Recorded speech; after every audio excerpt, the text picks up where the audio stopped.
Don't use celebrities as a template for life advice. I think people are starting to wake up in 2025 that celebrities aren't the most ideal representatives for how a person should live. I mean, there's still a lot of people asleep and there's still influence from celebrities, but you shouldn't use them as a baseline template for life advice. Your template should be the Word of God. I'll get into that more towards the end. But why should you not use celebrities as a template for your life? First and foremost, they're often out of touch with reality. In other words, they're unrelatable. As much as they try to be unrelatable, because, at the end of the day, we're all flesh and blood human beings. We're all sinners that fall short of grace, but they're often out of touch with reality.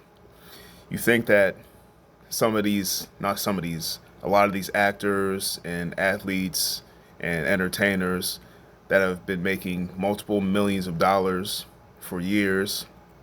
So just from a financial standpoint, they're out of touch in relatability.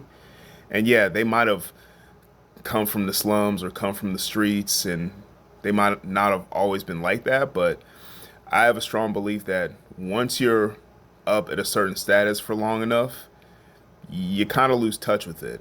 And you can go back to the hood and try to relive that, and sometimes that can get you in trouble. We've seen examples of that. But really, you're out of touch with reality. In fact, when there's too strong of an attempt to make yourself relatable, that's where we hear stories of, athletes and entertainers and stuff getting in trouble. Money and fame, they really skew perspectives. Just think of this. Let's say, I'm just going to use a generic term for an athlete. Let's say you're a professional athlete, NFL player, NBA player, and let's say you're, I don't know, 28 years old. And you figure that person is an elite athlete, so that guy's probably been scouted by professionals, high level colleges, since he was what, 14, 15 years old. The best, most popular athlete in school around that region. Of course, girls are chasing you and, offering you pretty much anything that you desire. In other words, people have basically been worshiping you since you were a teenager. And that culminates over years and years. Let's say you go to a college and you're successful, you're an All American, all that kind of stuff. You get drafted to the NFL, you make millions of dollars, you're on TV, people buy your jerseys, you're on commercials all the time. And I don't know how that cannot skew your perspective. That's why at times it's shocking and refreshing to see an athlete that legitimately is humbled and has a broader perspective of life other than money and being the fastest and strongest. Good example would be heard recently about Scotty Scheffler, the golfer, and I don't follow golf. If Tiger Woods ain't playing, which looks like that ain't happening, I'm not really concerned about it. But there was something, and I'm paraphrasing, where he talked about the importance of being a good father and the importance of his faith and his family over in the grand scheme of things how he does in the golf tournament. I know that's a very broad generalization of what he said, but he makes a good point.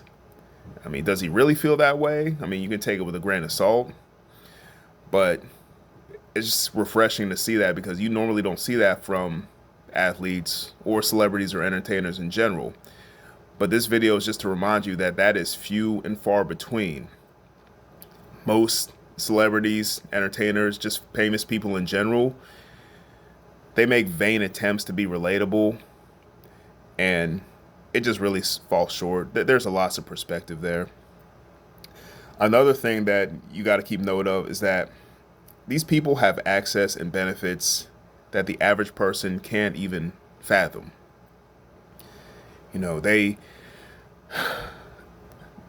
again, I'm speaking in generalities here, but these celebrities, they have no idea of the stressors that the common person goes through. And as long as you buy into it, whatever they're preaching, whatever they're selling, whatever they're talking about, they really don't care how it affects you. Just buy my product, watch my show, look at the commercial I'm on, and I would say they're not always malicious, although that could be the intent, who knows. But they're not worried about you struggling to make ends meet, got two dimes to rub together. They could really care less. I'll give you an example.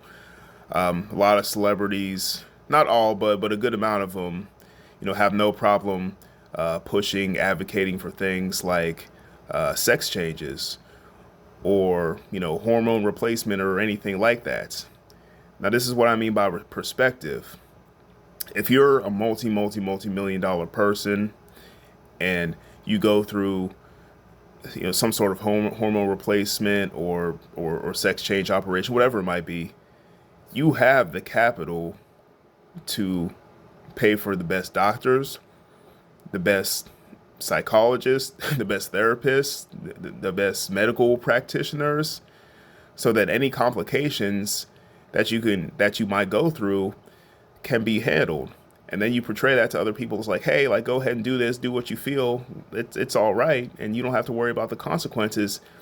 Meanwhile, the person who is struggling with their identity, young kid, young man, young woman, 18, 19, 20 years old, doesn't have very much, if any, money to their name, and they're all on board with it, and they go through and they do manipulative things to their body. They go through hormone replacement therapy. They basically, for lack of a better term, create a war against their body, and then they don't have the backing to deal with all of that stuff, all of the psychological changes, all of the physiological changes. If there's any backlash or rejection in their family, they don't have a bunch of money that they can just go back to and be like, oh, it's all right, it's okay. No, again, these are people that don't have two dimes to rub together. So on top of the fact that, it's very dangerous to the human body in itself, you're creating this template that's like, hey, it's all right, you should just do what you feel. I'm going to be straightforward here. A lot of people don't have the money or the capital to just randomly do what they feel. So really take this into perspective.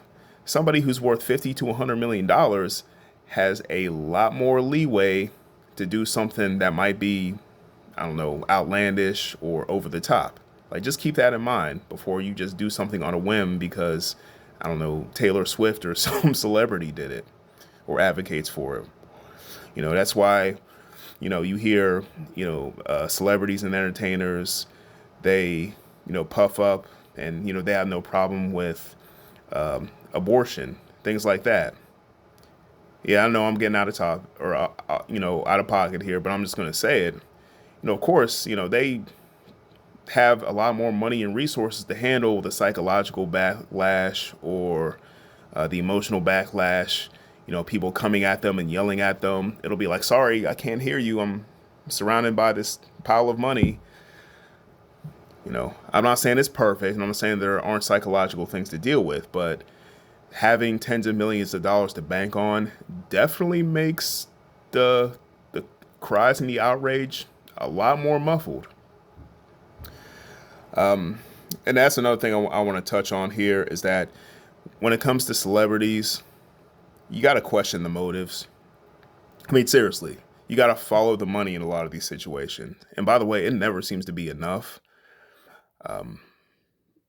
It's almost like a disease where $10 million isn't enough. You need to get to 20. $20 million is enough. You need to get to 50. Then you need to get to 100 and so on and so forth. Exactly how much do you need before it's enough? I remember if you've ever watched the show Breaking Bad, and there's an episode where, and by the way, if I spoiled it for you, get over it. The show's been out for like 12 years or something. But there's a scene where the main character, Walt, he's got this, this drug, this drug dealing business, and he's made like millions and millions and millions of dollars. And it gets to the point where his wife takes him to this storage container and she's like, come here and like, look at this. And there's just a literal pile of money that you could lay on like a bed. And she's like, I gave up on counting it because it's so much money. I can't launder it. I just put it in a storage unit. And then she turns and looks at him and asks him, how much is enough? something like that. So you got to think to yourself, for these celebrities that will push and advocate for just about anything under God's green earth to make another buck, it's like, how many more bucks do you need? So really think about that when you're talking about celebrities and their motives. Really, just to conclude this, I mean, Charles Barkley was right when he was talking about I'm not a role model. It still resonates to this day. But at the end of the day, you can't use these people as a template for a role model. If you're a parent, you got to raise your kids and do right by the word of God, by the Bible. I 100% advocate for that. Not what The Rock says or not what LeBron James says, by the Bible. Because, again, God doesn't have any ulterior motives. He doesn't need your money or your attention. I mean, he owns everything anyway. He created everything. So why does he need anything else from you? But he does. He wants your love. He wants your appreciation. And he wants you to follow him because his way is the best. And he is the template.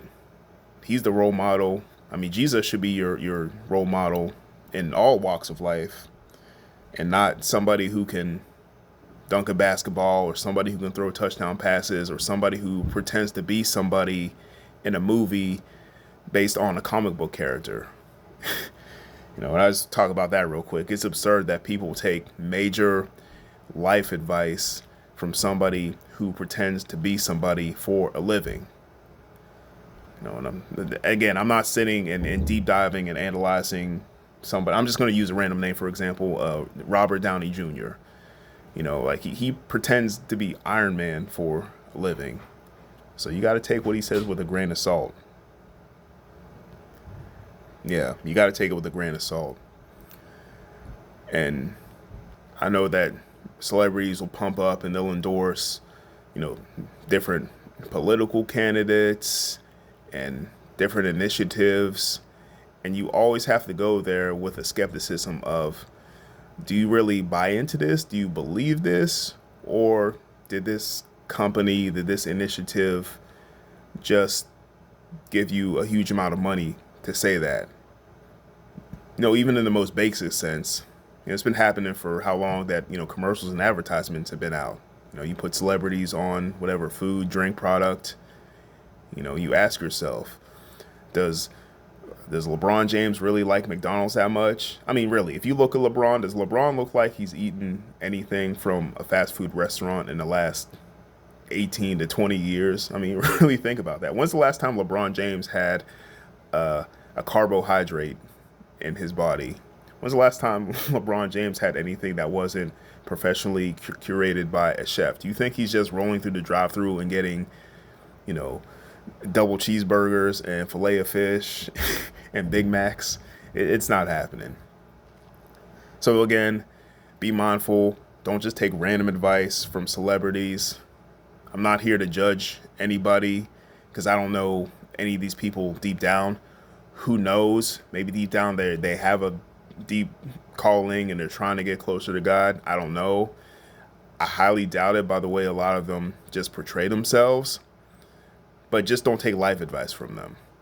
If you're somebody that looks to a celebrity, and I'll say this in closing, if you look to a famous person or celebrity for someone that you confide in, I'll tell you who you can really confide in. I said it earlier in the video, and I'll say it again. It's Jesus Christ. That's who you can confide in. That's who you can emulate. I know there's people out there that they've had a struggle where their family's not as connected, or there's a broken home, maybe there was abuse, maybe there's just a disconnect for whatever reason, and you're looking for something to gravitate to. Please don't gravitate to somebody who's, a multimillionaire, out of touch person. Gravitate towards Jesus. Save yourself a lot of time and trouble, and it'll make things a lot simpler for you. That's all I got to say, guys. Have a wonderful day. God bless. Peace.